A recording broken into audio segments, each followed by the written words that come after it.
Hello আমার প্রিয় YouTube বন্ধুরা, সব কেমন আছো? আশা করি ভালো আছো। তো তোমাদের সামনে আবার একটা লং ভিডিও নিয়ে চলে এলাম।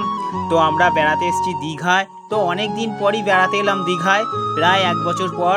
তো এসেই দেখো সোনামা বলছে, বাপি আমি আগে ঢেউ খাবো। দেখো সোনামা ঢেউ খাচ্ছে।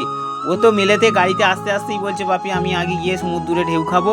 তো দেখো সোনামা ঢেউ খাচ্ছে, আমরাও সবাই আছি ঢেউ খাচ্ছি। তো আমাদের সাথে মোট আরও সবাই এসছে, তো 6 জন আছি। দেখো সোনামা কি সুন্দর আনন্দ করছে। আর ও তো ঢেউ মানে জল থেকে উঠতে চাইছে না। আর সমুদ্রের ঢেউ বুঝতেই পারছো, খুবই ভালো লাগে। আর কত লোক দেখেছো তো, সব এসছে ঢেউ খেতে। তো আমরা তো রবিবারে এসছি। তা রবিবারে এসে রুম খুঁজে রুম নিয়ে তারপর জলে নেমেছি। তা দেখো এটা হচ্ছে আমার বন্ধু, আমার পাশের বাড়ি বন্ধুর বউ আছে, তার মেয়ে আছে। তো খুব সোরাও আনন্দ করছে। আর আর বহুত মানুষ এসছে। আর এই দীঘার ঢেউ, বড় বড় ঢেউ আসছে, আমরা তো উঠতে ইচ্ছাই করছে না। দেখো ওই যে বাচ্চা মেয়েটা বন্ধুর হাত ধরে যাচ্ছে, ওরও উঠতে ইচ্ছা করছে না। দেখো পেছনে সোনা মাও আছে, বলছে বাপি আমি এখন উঠবো না, আরও ঢেউ খাবো।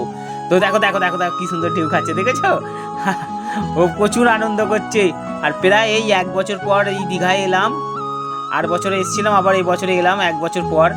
তা খুবই ভালো লাগছে। আর দীঘায় সত্যি করে বলতে কি, যতবারই আসি ততবারই কিন্তু মন ছুঁয়ে যায়, মানে বাড়ি যেতে ইচ্ছা করে না।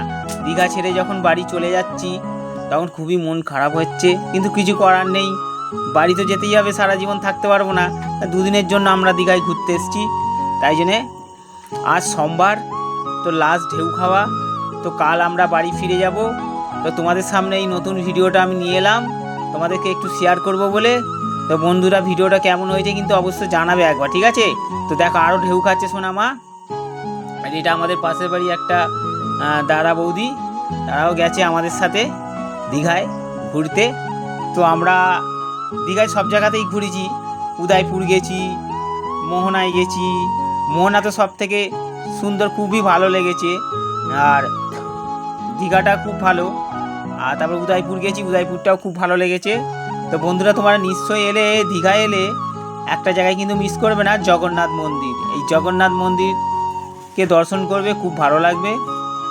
আর জগন্নাথ মন্দিরের ভেতরে অনেক আলো দিয়েছে, দেখতেও খুব সুন্দর। কিন্তু একটা জিনিসই খুব অসুবিধা, ফটো বা ছবি তুলতে দিচ্ছে না। তো আমরা অনেক রিকোয়েস্ট করার পরও আমাদের তুলতে দেয়নি, কিন্তু কিছু করার নেই, যেহেতু দেয়নি। তো 1 বছর পর দীঘা এলাম, আবার 1 বছর পর আসতে পারবো কি জানি না। তো এখন এসছি, মজা আনন্দ করে নিচ্ছি, ঘুরে নিচ্ছি। তো বন্ধুরা তোমাদেরকে এই ভিডিওটা আমি শেয়ার করলাম। তো ভিডিওটা কেমন হয়েছে একবার জানাবে। আর এখনও আমরা জলে ঘুরছি, দেখো দেখো জল মানে সকালবেলা হচ্ছে, জল বেড়ে যাচ্ছে। চলো বন্ধুরা ভিডিওটা শেষ করছি, কেমন লাগলো একবার কমেন্টে জানাবে।